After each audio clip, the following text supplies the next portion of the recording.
Hey guys, how's it going? This is LeBlue here from the Blizzmasters website. I am the author of the Tipsy Tank and the Bolt Rack.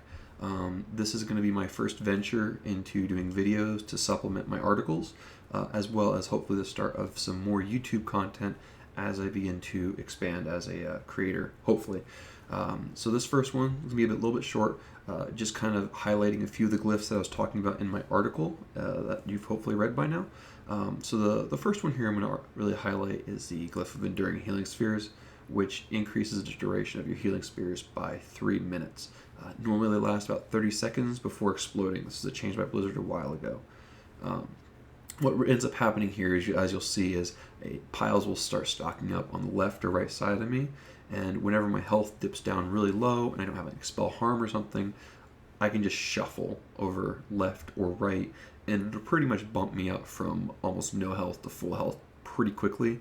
Those orbs do scale with vengeance, so it's actually really helpful. It's almost like a lay on hands on yourself that you build up as the fight progresses.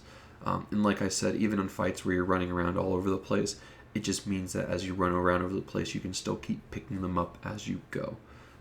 The other glyph I really highlighted, and you'll see pop up in this one as well, is the Glyph of Fortuitous Sphere.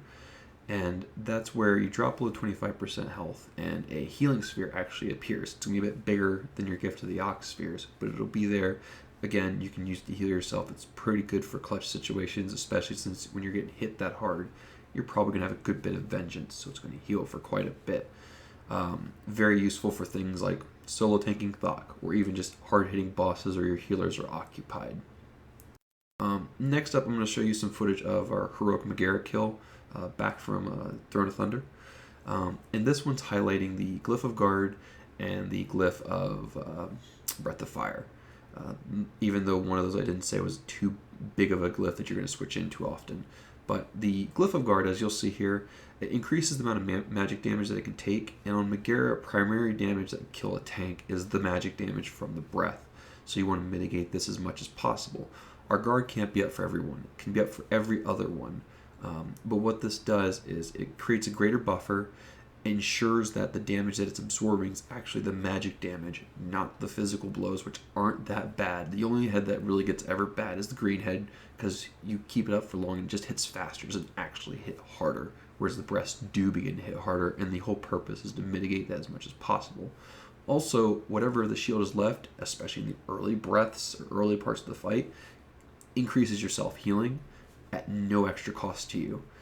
And considering you still, again, you got those healing spheres popping out all over the place, it's an amazing self-healing tool that will make you even more self-sufficient and make your healers' lives that much easier. The next one you'll really see here with the green head, the Glyph of Breath of Fire disorients anything affected by Breath of Fire. Keep in mind this is all targets with Dizzying Haze on them. Most boss mobs, you'll notice, aren't affected by Dizzying Haze. They will get the Weakened Blows debuff, but not the Dizzying Haze. There are some ads, however, that are affected by it. The Arcane Worms you see here, the Nether Worms, you see here are affected by it.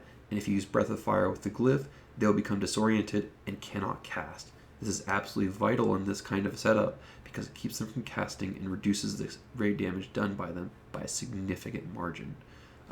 Without that, they run wild, they stun people, it's really nasty. And with a Ring of Peace, it helps just to drag them all in at the end of a phase during a rampage. So I hope you found this helpful. I hope it supplements the guide, or not really guide, but the column very nicely. I'll be doing more of these in the future, hopefully maybe a bit longer. I will continue again to have footage with them. I would love to see your comments, what you think about it, what you would like to see going forward. I will be probably doing sort of a video log thing on off weeks for my Demon Hunter column. And then I'll probably be doing something similar as well for my Brewmaster column, more following my actual progression as a monk. I say monk because I'm going Mistweaver right now for my main guild. However, I will still maintain a Brewmaster set, and I'll still be raiding on another monk that I have in Convert to Raid as a Brewmaster, at the very least at a normal level, while at the same time probably subbing in for a few friends of mine on the heroic level when possible. So again, feel free to comment, like, subscribe, all that happy jazz. I look forward to seeing what you guys think, and I look forward to doing more of this in the future, and I'm looking forward to growing as a YouTube content creator. So I will see you all later. Have a wonderful day.